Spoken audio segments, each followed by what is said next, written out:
Shalom, saudara yang kekasih dalam Yesus Kristus, teman Del, sekalian senang sekali kita bisa berjumpa kembali dalam program Renungan Rohani Kristen Del FM. Dan pada kesempatan kali ini kita diberikan kesempatan untuk merenungkan firman Tuhan. Tapi sebelumnya marilah kita sejenak bersaat teduh di dalam doa.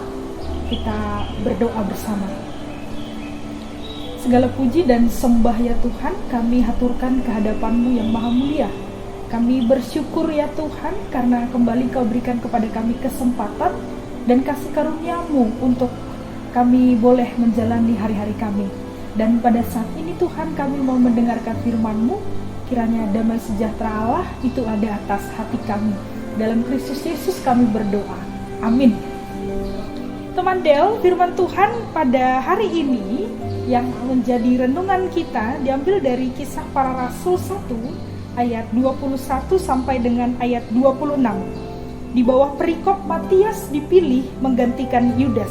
Saya akan bacakan untuk kita, mari kita ikuti di tempat kita masing-masing. Jadi harus ditambahkan kepada kami seorang dari mereka yang senantiasa datang berkumpul dengan kami selama Tuhan Yesus bersama-sama dengan kami, yaitu mulai dari baptisan Yohanes sampai hari Yesus terangkat ke sorga meninggalkan kami untuk menjadi saksi dengan kami tentang kebangkitannya. Lalu mereka mengusulkan dua orang, Yusuf yang disebut Barsabas dan juga bernama Yustus dan Matias. Mereka semua berdoa dan berkata, "Ya Tuhan, Engkaulah yang mengenal hati semua orang. Tunjukkanlah kiranya siapa yang Engkau pilih dari kedua orang ini untuk menerima jabatan pelayanan, yaitu kerasulan yang ditinggalkan Yudas yang telah jatuh ke tempat yang wajar baginya." Lalu mereka membuang undi bagi kedua orang itu, dan yang kena undi adalah Matias.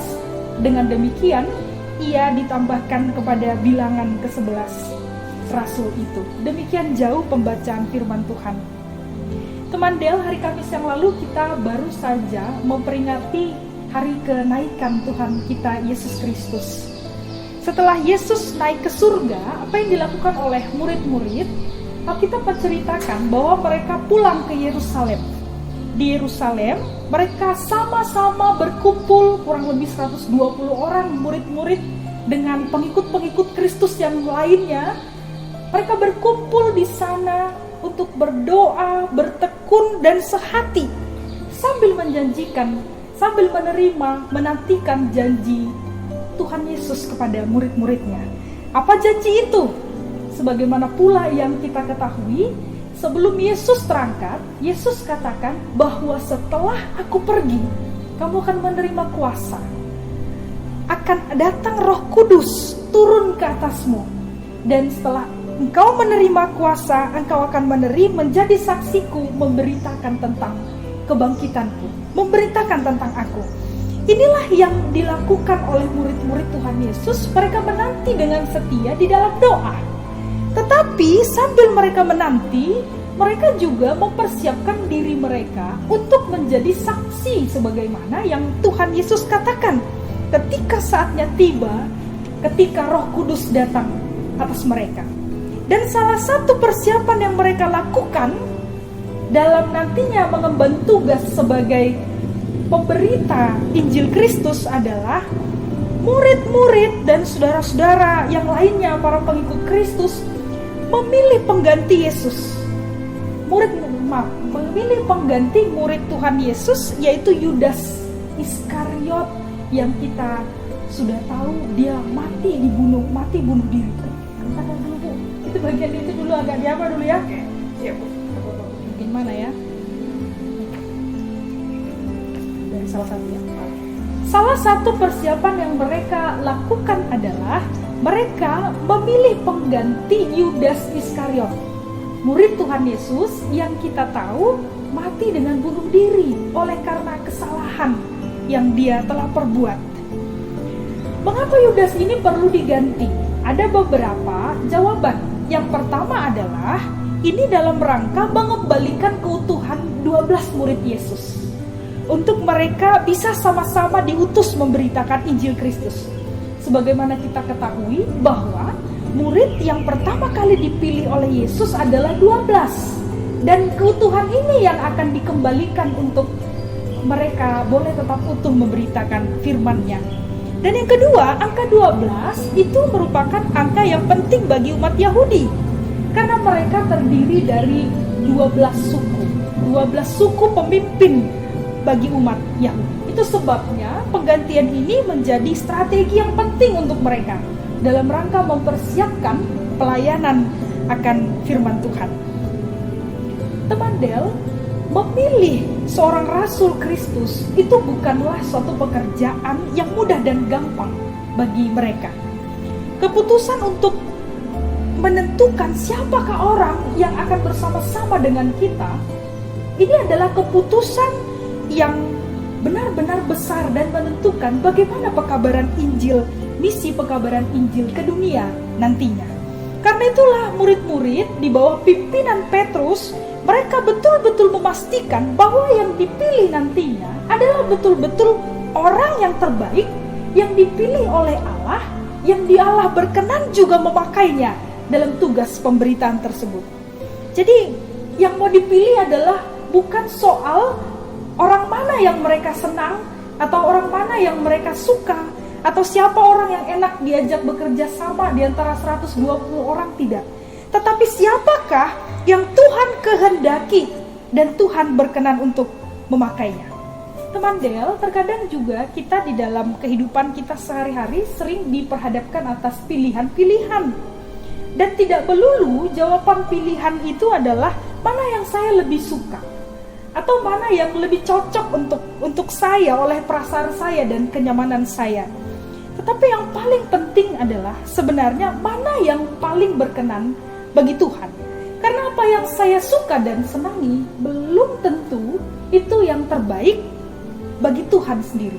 Dan kadangkala kalau kita jujur, dalam memilih juga kita sering melihat apa yang tampak dari luar.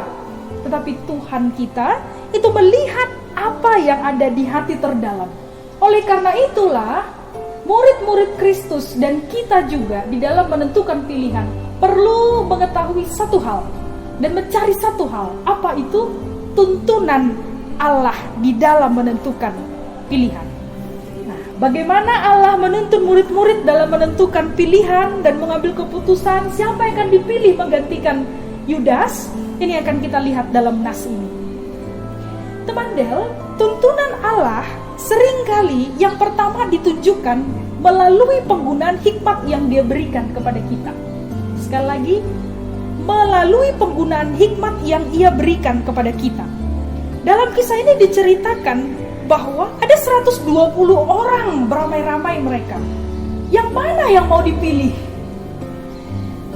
Dan para rasul menggunakan hikmat yang dari Allah untuk mereka memperoleh tuntunan Allah.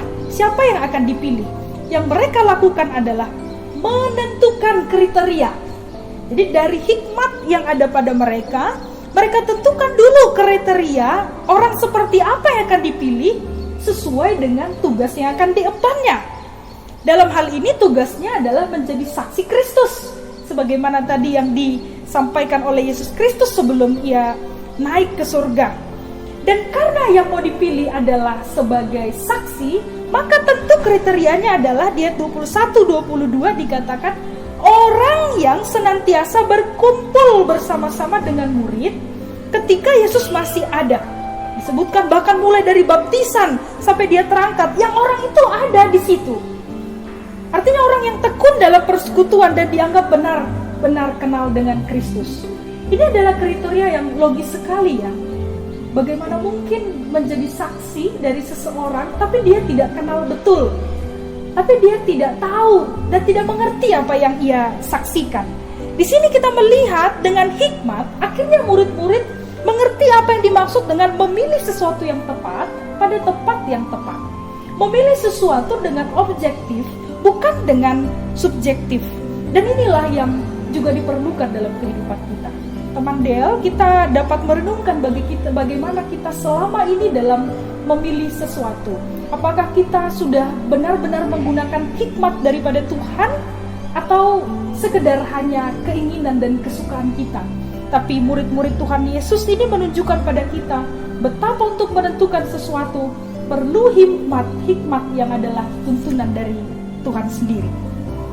Teman Del, yang kedua, kita lihat setelah kriteria tadi, rupanya ada 2 orang yang terpilih. Jadi udah mengkerucut dan sangat sedikit. Ada Yusuf Barsabas dan Matias. Nah, sekarang mereka harus tentukan lagi bagaimana mereka boleh berada dalam tuntunan Allah juga untuk memilih ini. Kita lihat di ayat berikutnya, yang mereka lakukan adalah berdoa. Tidak cuma para rasul, semua orang berdoa.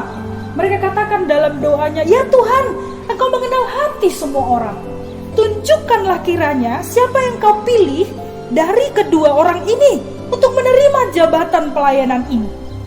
Teman Del sekalian, ini persis sama seperti yang dilakukan oleh Yesus Kristus ketika Yesus Kristus akan memilih murid-murid pada waktu Yesus akan memilih ke-12 muridnya di masa hidupnya. Lukas 6 mencatat, sebelum Yesus menentukan muridnya, yang dilakukan oleh Tuhan Yesus adalah naik ke bukit dan berdoa. Jadi sejak awal Tuhan Yesus sudah memberikan teladan tentang perlunya doa, pergumulan di dalam doa ketika kita akan mengambil suatu keputusan khusus atau tertentu yang penting di dalam kehidupan kita. Itu sebabnya para rasul-rasul ini, meskipun mereka adalah orang-orang sederhana dan dari latar belakang yang juga sederhana, tapi mereka bisa menembus tembok-tembok besar yang ada pada konteks masa Tuhan Yesus. Mereka berhasil menjadi pemberita-pemberita Injil yang luar biasa karena mereka adalah orang-orang yang dipilih Kristus berdasarkan doa, berdasarkan penyerahan Kristus.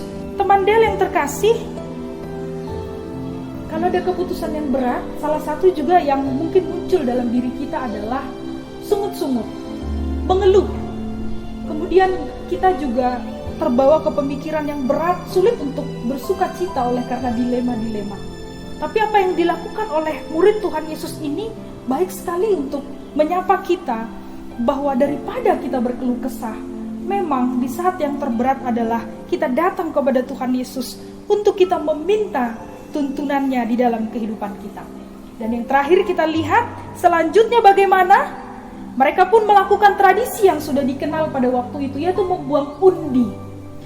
Tapi yang perlu digarisbawahi adalah letak pemilihan bukanlah pada buang undi itu. Kalau mereka mau, mereka bisa lakukan buang undi yang pertama dan mereka bisa mendapatkan segera. Tapi ini adalah cara yang terakhir. Yang pertama adalah menggunakan hikmat Tuhan, kemudian mereka berdoa, barulah mereka melakukan itu semua untuk mereka bisa menemukan mana yang terbaik. Teman Del yang terkasih dalam Yesus Kristus, demikian juga dalam kehidupan kita. Kita diberikan oleh Tuhan hikmat, Tuhan membuka dirinya untuk kita selalu datang kepadanya, untuk kita berdoa kepadanya. Berdoa bukan hanya kita menyampaikan apa yang menjadi permohonan kita kepada Tuhan, tapi juga doa adalah saat dimana kita mendengarkan apa yang Tuhan mau sampaikan pada kita. Dan ketika kita membawa pergumulan kita pada Tuhan, percayalah Tuhan juga akan berikan ke hati kita pilihan yang terbaik. Dia akan perdengarkan suaranya ke dalam hati dan pikiran kita, apa yang menjadi kehendak Tuhan di dalam kehidupan kita. Karena itu, mari kita hidup di dalam hikmat dan kuasa doa Tuhan, untuk kuasa doa untuk kita menerima banyak berkat dan tuntunan Tuhan di dalam kehidupan kita. Demikian renungan rohani Kristen Delefet untuk kita pada hari ini. Tuhan Yesus memberkati kita dan kiranya damai sejahtera ada di atas kita. Amin. Mari kita sambut firman Tuhan dalam doa. Kami bersyukur ya Allah untuk firman-Mu yang telah kami dengarkan ya Tuhan. Kami belajar dari murid-murid-Mu yang harus menentukan satu pilihan yang berat. tapi mereka Tuhan benar-benar setia untuk memohon tuntunan-Mu. Mereka menggunakan hikmat yang daripadamu. Mereka juga menyerahkan diri mereka di dalam doa yang sungguh kepadamu. Karena itu Tuhan, biarlah kami dalam kehidupan kami tidak hanya menggunakan hikmat, tapi juga doa.